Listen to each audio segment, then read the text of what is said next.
বনগাঁর সাংসদ শান্তনু ঠাকুর ও বনগাঁ সাংগঠনিক জেলার বিজেপি সভাপতি দেবদাস মণ্ডলকে সঙ্গে নিয়ে মনোনয়নপত্র জমা দিলেন বিজেপি প্রার্থী বিনয় কুমার বিশ্বাস।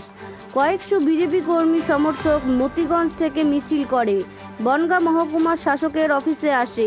বাগদার বিজেপি কর্মীদের একাংশ দাবি করেছিল বাগদা ভূমিপুত্রকেই প্রার্থী করা হোক, তার সে দাবি না মানায় নির্দল প্রার্থী হিসেবে মনোনীত করেছেন তারা।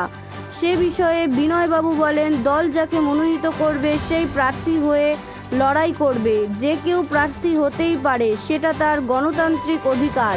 শান্তনু ঠাকুর বলেন, বিনয় বিশ্বাস বাগদার ভূমিপুত্র, বাগদার এলাকার বাসিন্দা, সে পড়াশুনোও সেখানে, ফলে এ বহিরাগত দাবি ঠিক না।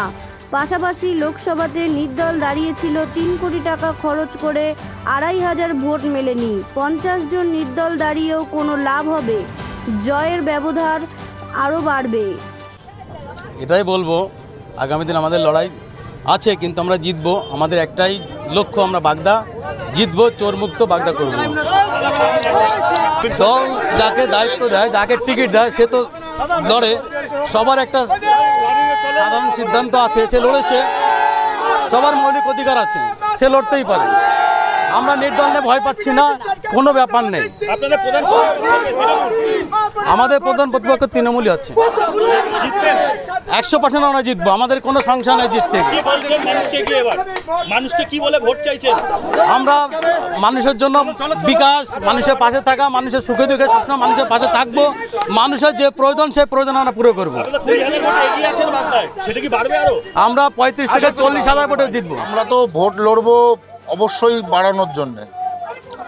সাধারণ মানুষ ভারতীয় জনতা পার্টির উপরে আস্থা রেখেছে, তার রেজাল্ট লোকসভা নির্বাচনে দিয়েছে এবং এই উপনির্বাচনেও দেবে। তারা ঢেলে ভোট দেবে ভারতীয় জনতা পার্টিকে।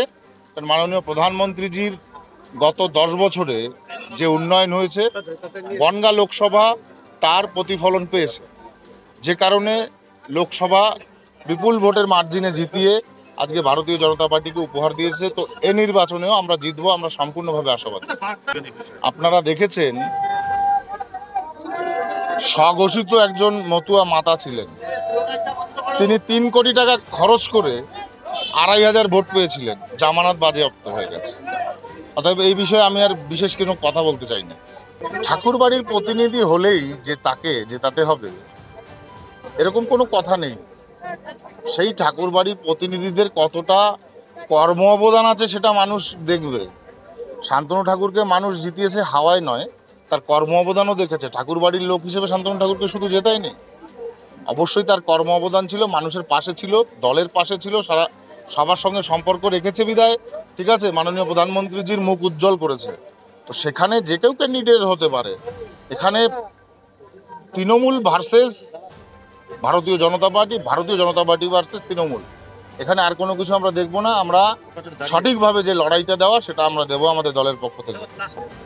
আমাদের যিনি প্রার্থী হয়েছেন, আমাদের বিনয় বিশ্বাস, তার জন্ম বাগদাতে, সে বাগদার অধিবাসী, তার বাড়ি নাটাবেরিয়াতে। কারা কি বলছে না বলছে তাদের ব্যক্তি স্বার্থ চরিতার্থ করবার উদ্দেশ্যে বলছে, ওতে কেউ ভ্রুক্ষেপ করবে না। আমি একটা কথা বলেছি না, নির্দল একটা নয় 50টা দাঁড়ালেও ভোট পাবে না 50টা ভোট।